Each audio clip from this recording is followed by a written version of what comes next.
Gì không, từng hạt mưa đã gọi tên anh, bỗng thấy thương cây bằng non, thương chiếc bóng cô phòng.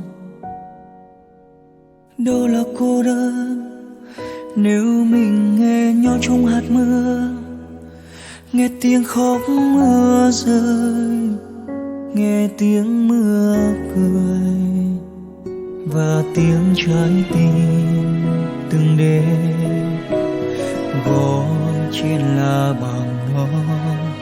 Em nghe gì không hỡi em, vì anh thương em như thương cây bằng non. Cây nhớ ai làm sao nói được, vì anh thương em như thương hạt mưa non dài vỡ rồi mà có được đâu. Anh thương em sẽ không cần trước sau, vì anh đã đặt mình ở hướng vô cùng.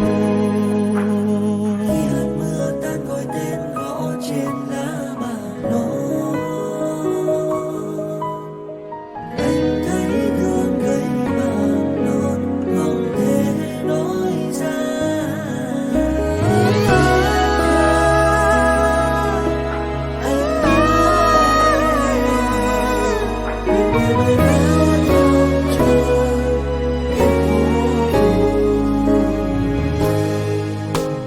Em nghe gì không, từng hạt mưa đã gọi tên anh, bỗng thấy thương cây bằng non, thương chiếc bóng cô phòng.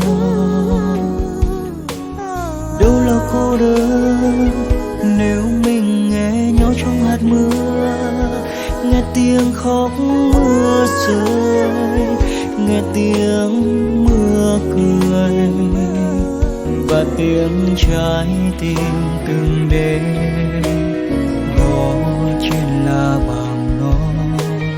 Em nghe gì không em,